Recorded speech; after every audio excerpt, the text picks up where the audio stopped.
El miércoles pasado, cuando la charla del miércoles pasado sobre este tema, dije que los puntos que estábamos viendo del anterior, o sea, de hace 2 semanas, eran prácticamente los puntos centrales, lo más importante de lo que es esto, el entender este concepto de la guerra espiritual. Y que en definitiva se lo resumo ahora en un solo concepto: entender nuestra posición, entender quiénes somos en el Señor, y que el enemigo o toda fuerza espiritual de maldad, con el nombre que usted le quiera poner o lo que sea, no tiene autoridad contra la iglesia, y que la iglesia se levanta y tiene toda autoridad en contra de las fuerzas del mal. A partir de ahí, que ese vendría a ser el eje o la parte más importante de todo, cuando yo entiendo quién soy, entrar en el conocimiento del quién soy, ahí empiezan a aparecer otras cosas, otros conceptos, otras situaciones que hablamos. El miércoles pasado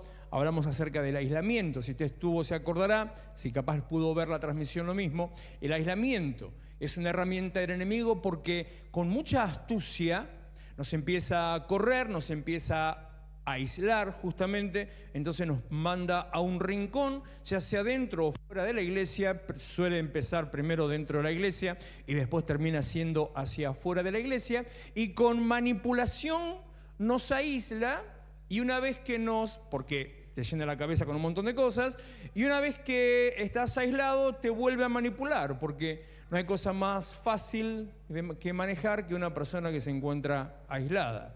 Por eso le decía la semana pasada, recordando el tiempo de cuarentena durante la pandemia, parecía ya una obsesión, el hecho de estar aislado, de estar separado del otro, que hemos sido el país que casi tuvo la cuarentena más larga de todo el mundo, y eso apunta solamente a una cosa: lo que está aislado es manipulable. A esa idea de culpar al otro, al denunciar al otro, al hacer denuncias policiales porque el otro estaba haciendo X cosa. ¿Se acuerdan de las cosas que nos pasaron? Bueno, muchos no se acuerdan de la mudanza porque muchos no estaban y no estuvieron en ese tiempo, pero cuando pudimos empezar a hacer la mudanza de la iglesia de enfrente para acá, que fue más o menos a los 3 meses de cuarentena, un día dijimos, ya basta, vamos a empezar a cruzar la calle. Entonces, así bien como si estuviéramos llevando el arca, íbamos trayendo las cosas de enfrente para acá.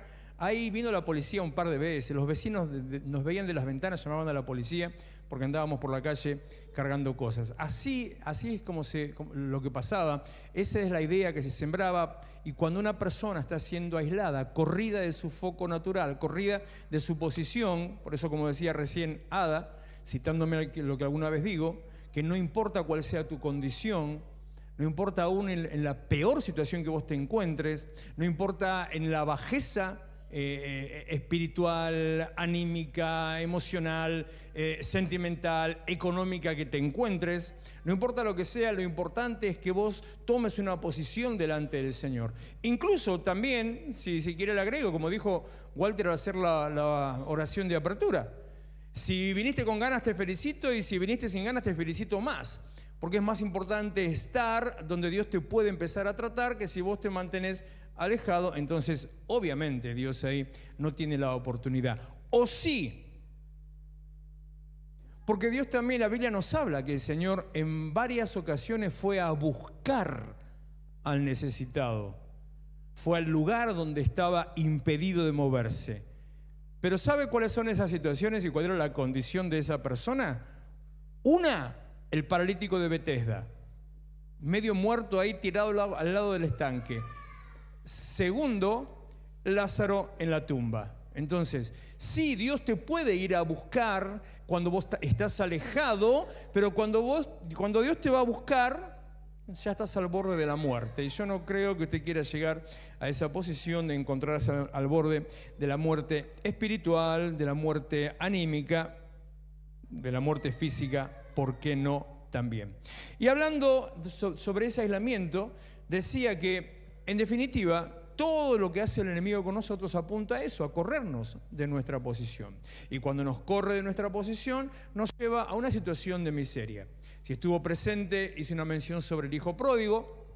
Lo pongo en tema así rapidito para que entienda el concepto nada más, que él por ambición salió de su casa, por esa ambición se fue a vivir la gran vida, por esa misma ambición, por esa falta de razonamiento, empezó a gastarse todo lo que tenía, y el que salió siendo el gran señor de su casa, terminó peleando con los chanchos por un poco de comida, y terminó sirviendo como esclavo a gente que en otra condición hubiera estado debajo de él. El enemigo te aísla, no permitas que te aísle, no permitas que te llene la cabeza, no permitas que te meta en la miseria.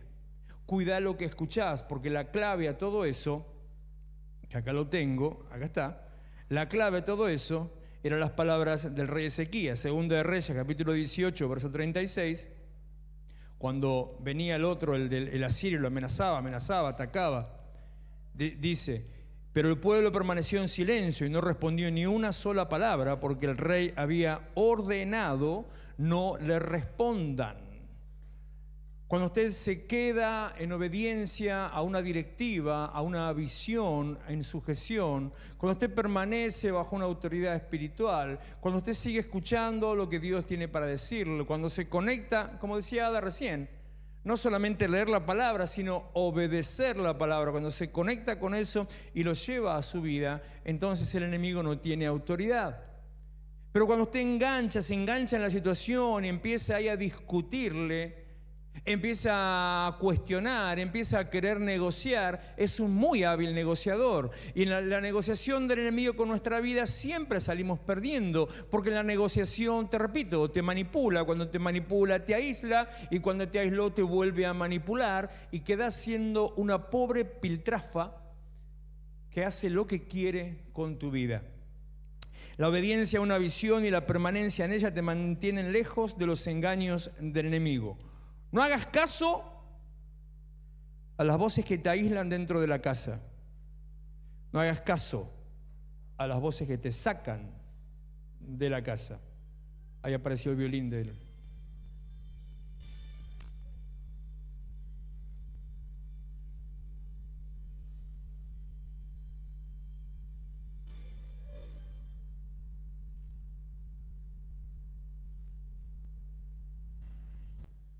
Ponga el celular en silencio en el nombre de Jesús.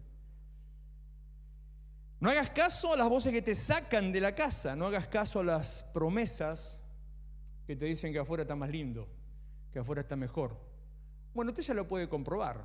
Como pasó, si no me equivoco, el domingo, creo que fue así. Estábamos acá en determinada situación, cuando salimos a la calle hacía un frío que mamá mía, no se está mejor afuera.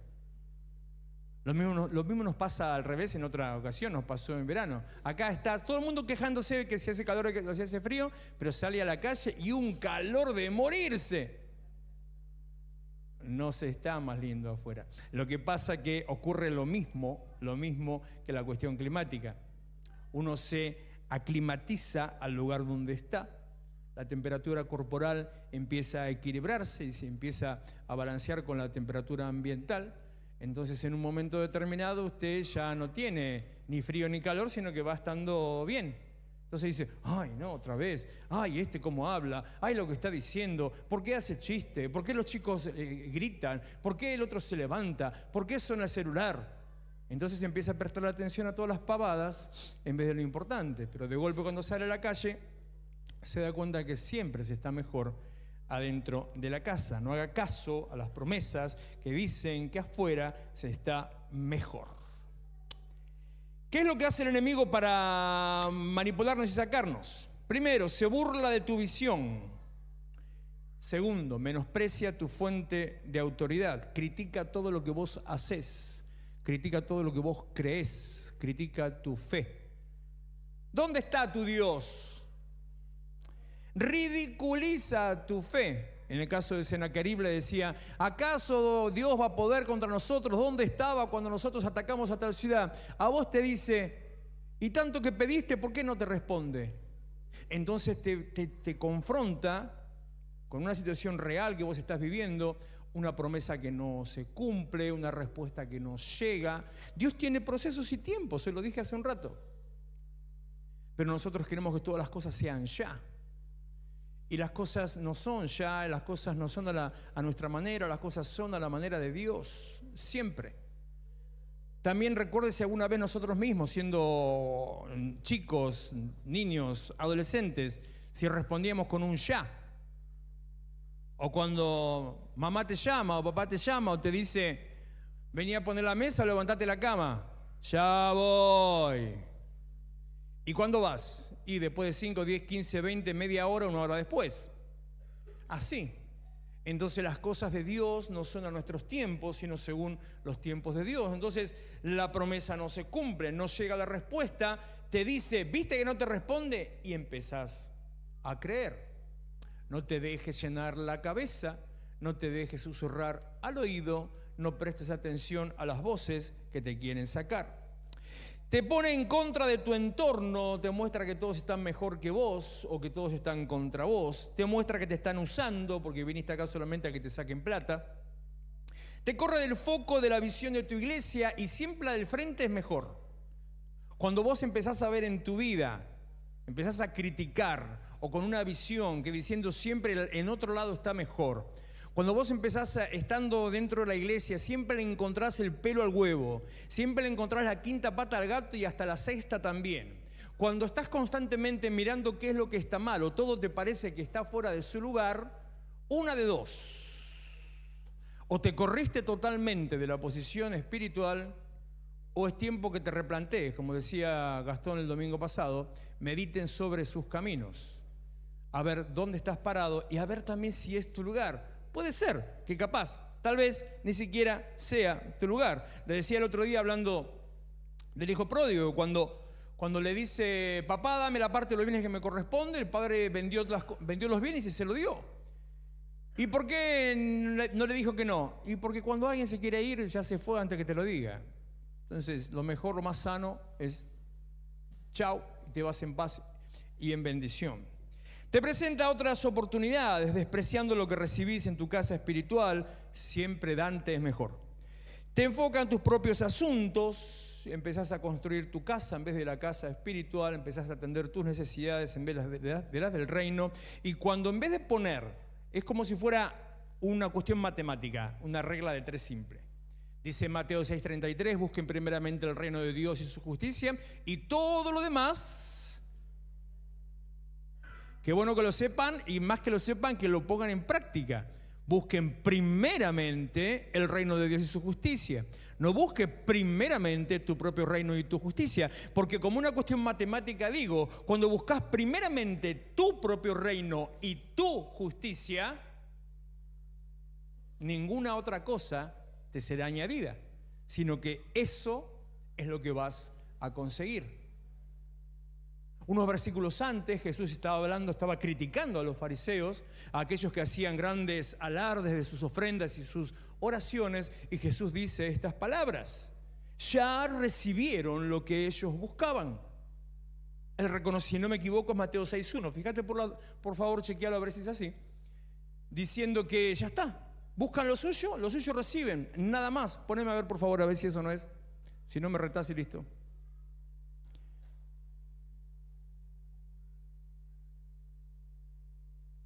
Bueno, no, capaz que no otra vez. A ver el 2. Gracias. Pon el 5. Gracias.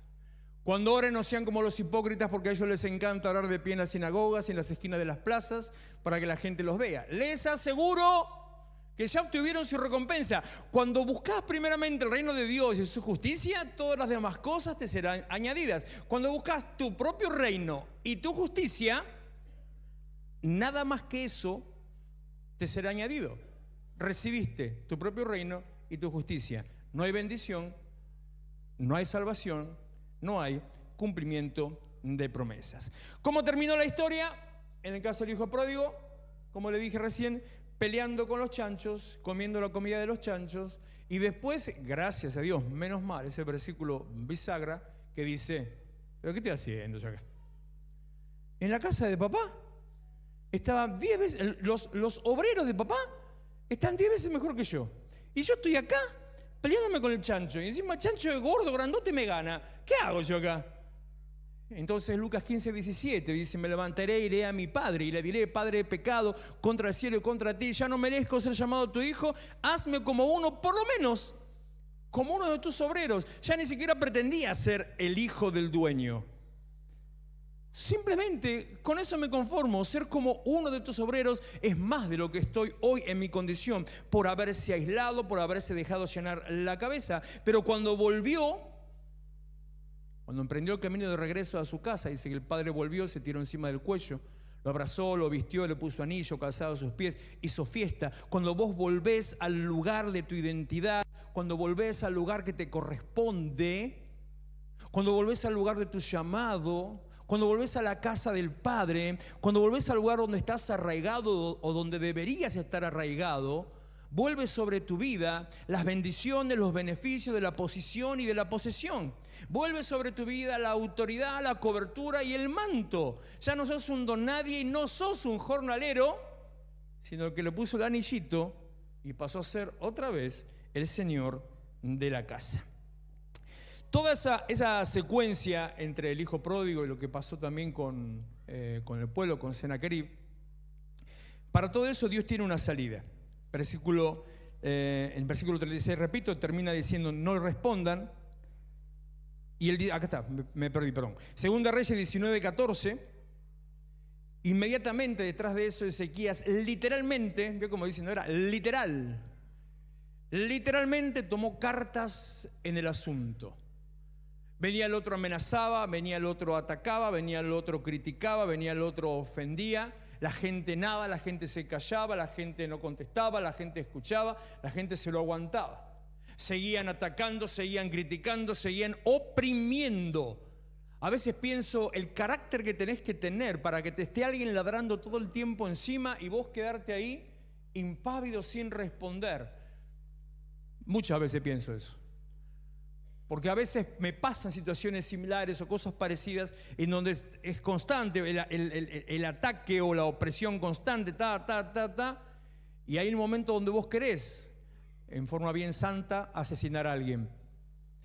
Santamente, después lo enterrás, le das una santa sepultura y ya está.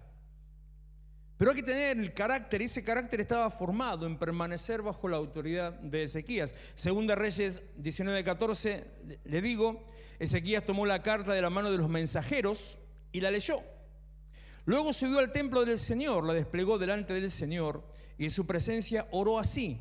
Hace unos años hicimos el primer acto profético, que creo que fue de Semana Santa, fue con este texto, trayendo las cartas, y como cartas decíamos aquellos síntomas, malas noticias, problemas, conflictos, qué sé yo, y los pusimos delante del Señor, y ahí empezó Dios a obrar cuando lo dejamos, trajimos las cartas ante Él.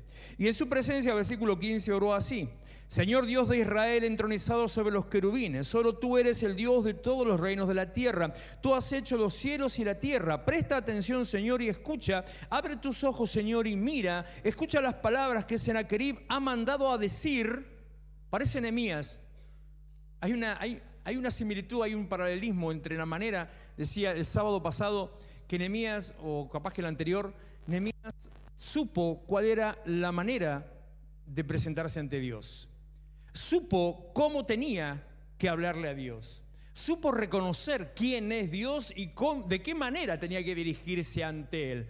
Nada de che papá, che papito, nada de te reclamo, te ordeno, nada de tu palabra dice así que hacelo, sino que fue en una postura de humillación, de reconocimiento, de honra, en una postura de humildad, de adoración, diciendo: vos sos el que está por encima de todo. Y acá lo vemos a Ezequías usando prácticamente no las mismas palabras, pero sí los mismos principios. Señor Dios de Israel, entronizado sobre los querubines, solo tú eres el Dios de todos los reinos de la tierra.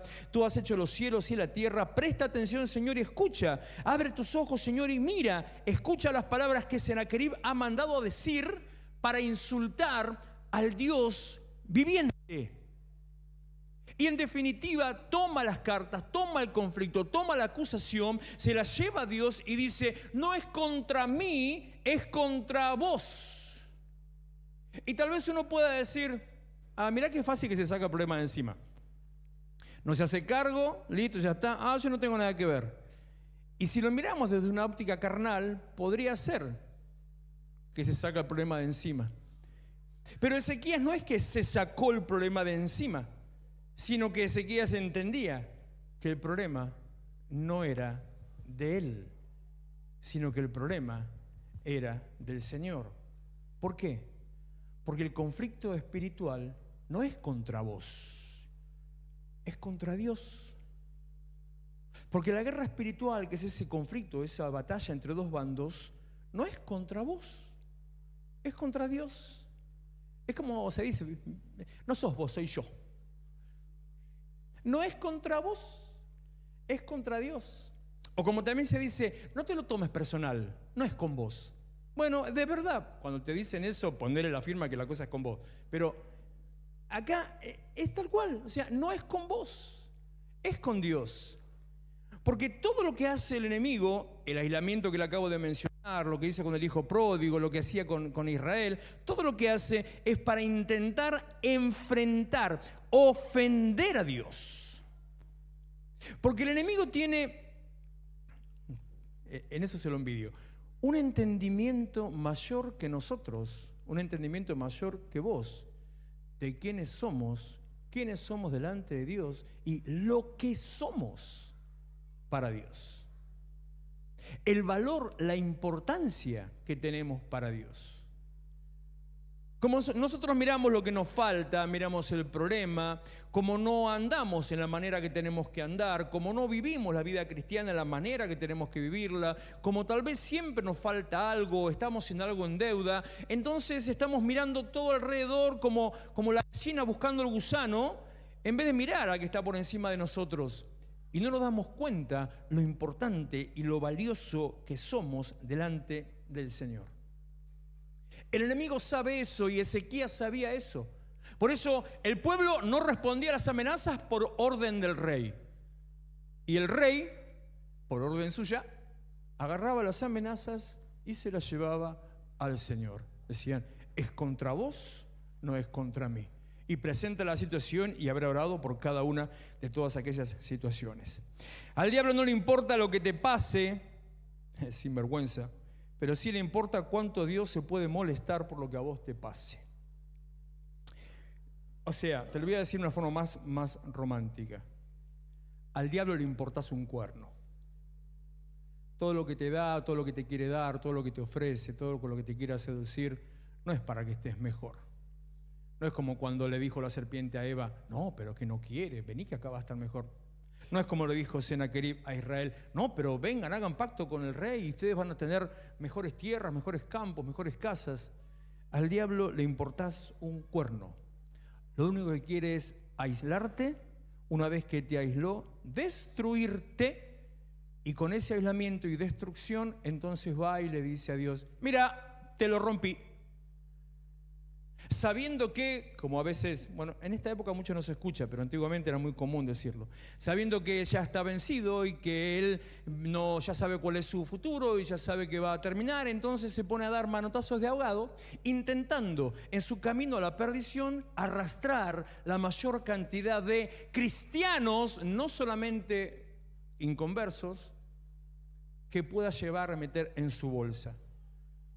Porque si bien es cierto, y se lo voy a repetir hasta el cansancio, no tiene autoridad contra la iglesia, cuando la iglesia le presta el oído, le estás dando la autoridad.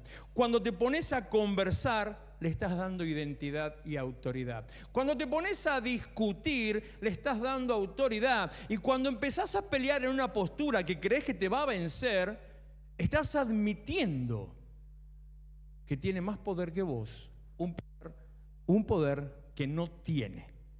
Job capítulo 1, versículo 6. Llegó el día en que los hijos de Dios debían presentarse ante el Señor y con ellos llegó también Satanás. Y el Señor preguntó, ¿de dónde vienes? Vengo de rondar la tierra, de recorrerla de un extremo a otro, respondió Satanás. ¿Te has puesto a pensar en mi siervo Job? Volvió a preguntar el Señor. No hay en la tierra nadie como él. Es un hombre íntegro e intachable que me honra y vive apartado del mal. Satanás respondió, ¿y acaso Job te honra sin esperar nada a cambio? ¿Acaso no están bajo tu protección él y su familia y todas sus posesiones? ¿Nota un tonito de rencor ahí? ¿Nota un poco de envidia? ¿Nota algo de celos? ¿Nota algo de decir yo quería estar en esa posición? De tal modo has bendecido la obra de sus manos, que sus rebaños y ganados llenan toda la tierra, pero extiende la mano y daña todo lo que posee, a ver si no te maldice en tu propia cara. Muy bien, contestó el Señor, todas sus posesiones están en tus manos, con la condición de que a él no le pongas la mano encima.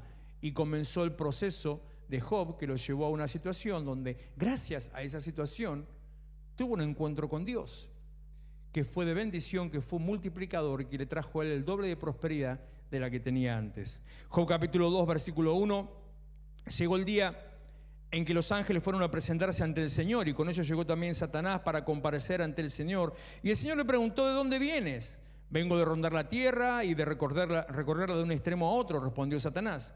¿Te has puesto a pensar en mi siervo Job? Este Dios es bravo también, ¿no?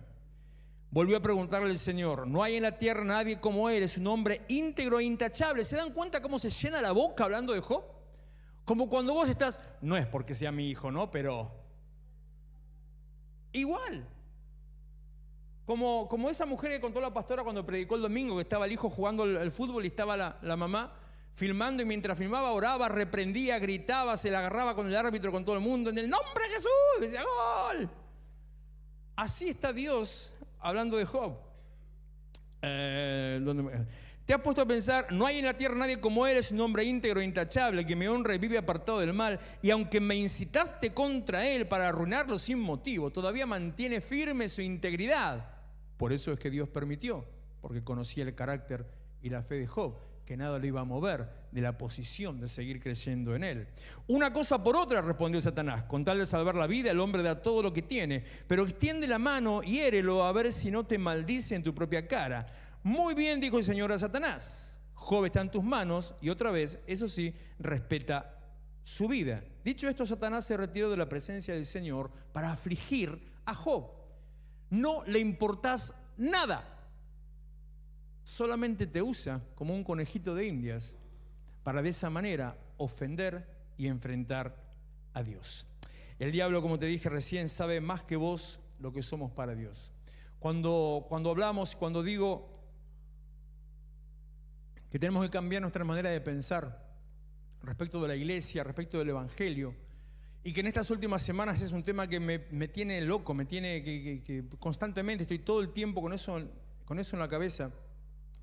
Tenemos que cambiar nuestro enfoque para con Dios y la posición que tenemos y quién somos y qué hacemos, para entender realmente la posición y el valor que tenemos para Él, para entender el potencial que tenemos con Dios, que realmente nada puede levantarse contra nosotros, y que cuando venga ahora la sacudida que viene, porque agárrese, porque va a venir la sacudida con todo para fin de año y el año que viene, usted se va a poder mantener firme a pesar de que todo alrededor se sacuda, a pesar de que el piso tiemble, a pesar de que tal vez se abra un agujero. Usted se va a poder mantener firme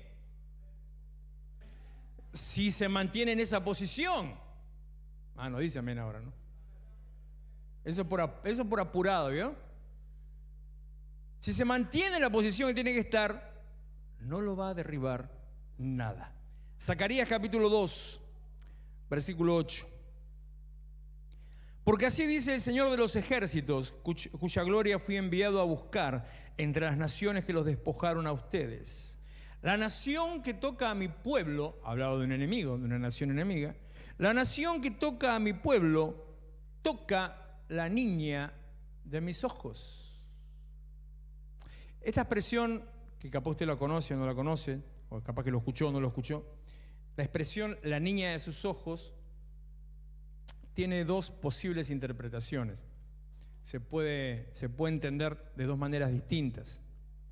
Como es una metáfora y está usando una metáfora literal, entonces hay algunas cosas que no se terminan de entender del todo en la Biblia.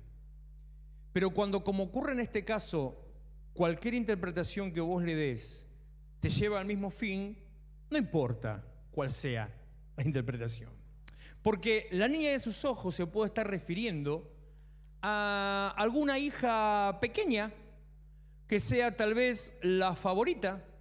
Entonces está diciendo, como comparándose con un hombre, hablando de X cosa, en este caso la nación, es la niña de mis ojos, como la niña de mi corazón. Y puede llegar a pasar. O también tiene otra interpretación, para mí esa es la correcta, pero le repito, no importa, que dice que está hablando, que representa a la pupila del ojo. Y que la pupila del ojo es lo que menciona la niña. En definitiva, está diciendo, ya sea si es una hija o si es la pupila, lo más valioso y lo más delicado que tiene. Entonces, ahora con ese entendimiento, si te atreves a tocar a un hijito mío, si te atreves a meterme el dedo en el ojo, bueno, Zacarías continúa, da un montón de cosas más de lo que Dios le va a hacer a ese pueblo. Pero eso nos habla y nos lleva a entender el valor que tenés para con Dios.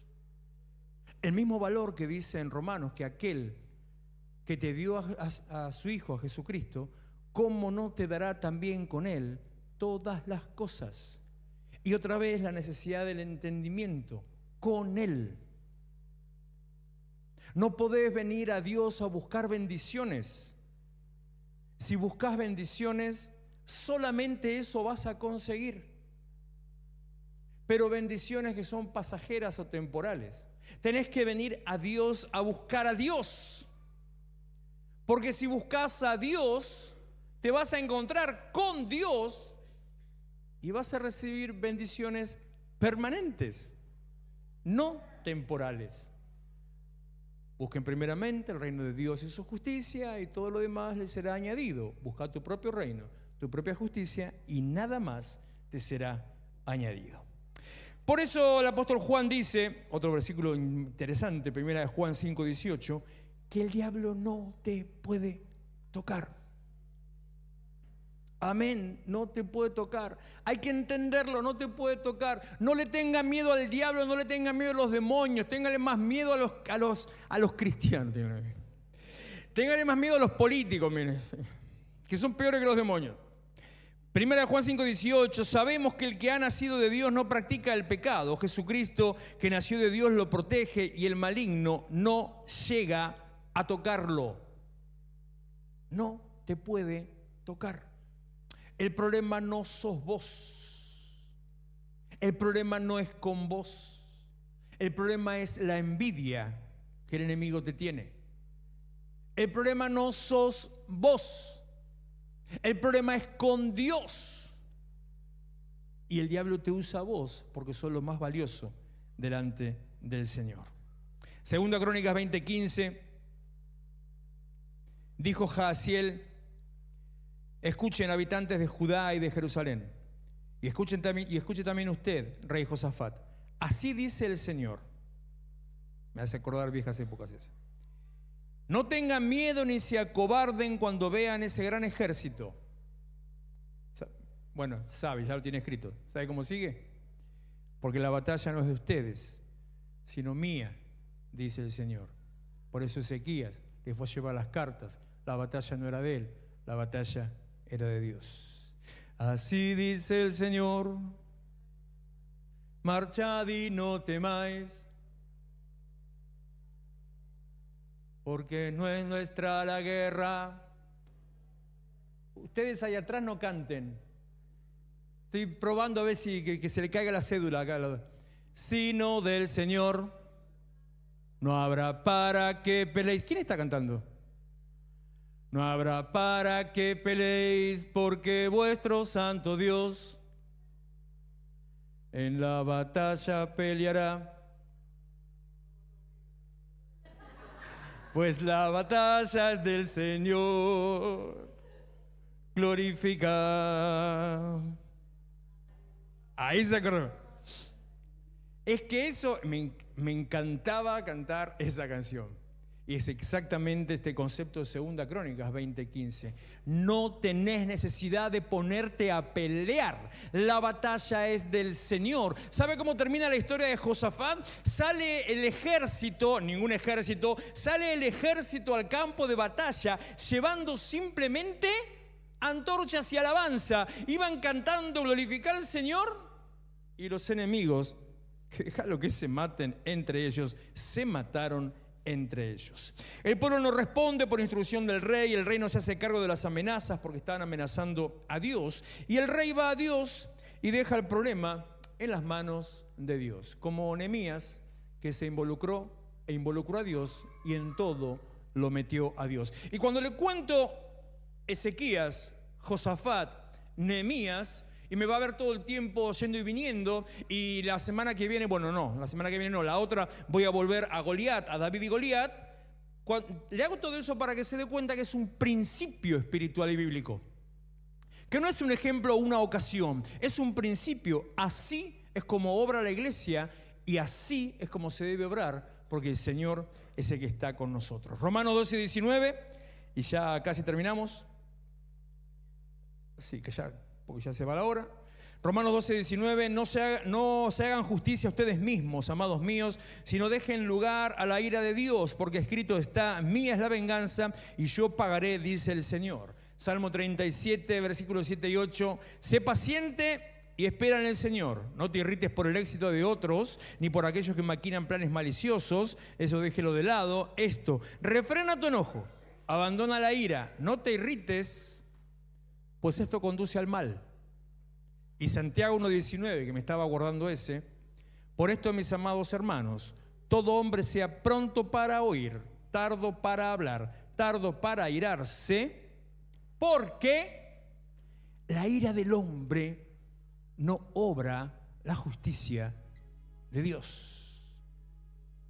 Las pruebas son a veces, simplemente le decía al principio, el proceso que saca lo mejor de nosotros para ponernos a la altura de lo que Dios quiere con nosotros.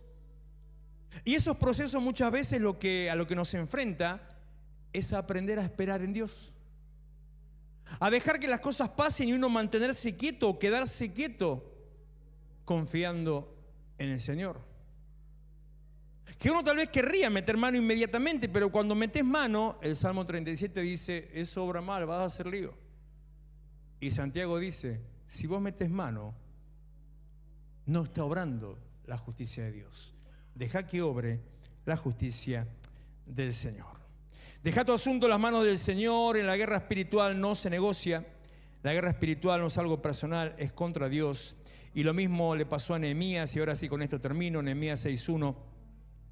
Sanbalat, Tobías, Gesem el árabe y el resto de nuestros enemigos se enteraron de que yo había reconstruido la muralla y de que se habían cerrado las brechas o la abertura de las puertas, aunque todavía no se habían puesto las puertas en su sitio. Entonces Sanbalat y Gesem me enviaron este mensaje: tenemos que reunirnos contigo en algunas de las poblaciones del valle de Ono. En realidad lo que planeaban era hacerme daño, dice Nehemías. ¿Cómo se habrá enterado, no? Así que envié a unos mensajeros a decirles: estoy ocupado en una gran obra y no puedo ir. Si bajara yo a reunirme con ustedes, la obra se vería interrumpida. En la guerra espiritual no se negocia. En la guerra espiritual, volvió otra vez el violín, en la guerra espiritual prevalecen tus valores. La guerra espiritual no es contra vos, es contra Dios.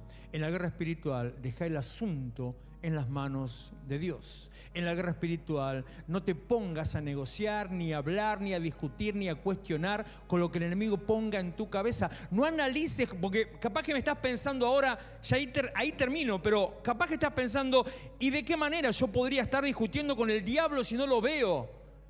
Pero empezás a analizar el pensamiento negativo que viene a tu cabeza.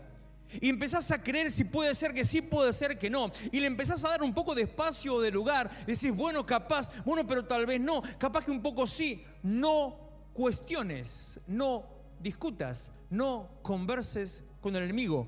Lleva el asunto a las manos del Señor. Dice el apóstol Pablo, póngase en pie por favor: las armas de nuestra milicia no son carnales, sino poderosas en Dios para destrucción de fortalezas, derribando todo argumento y toda altivez que se levanta contra el conocimiento del Señor, de Dios, llevando todo pensamiento cautivo a la obediencia a Cristo. Deje el asunto en las manos del Señor. Cierra sus ojos conmigo, regáleme unos momentos.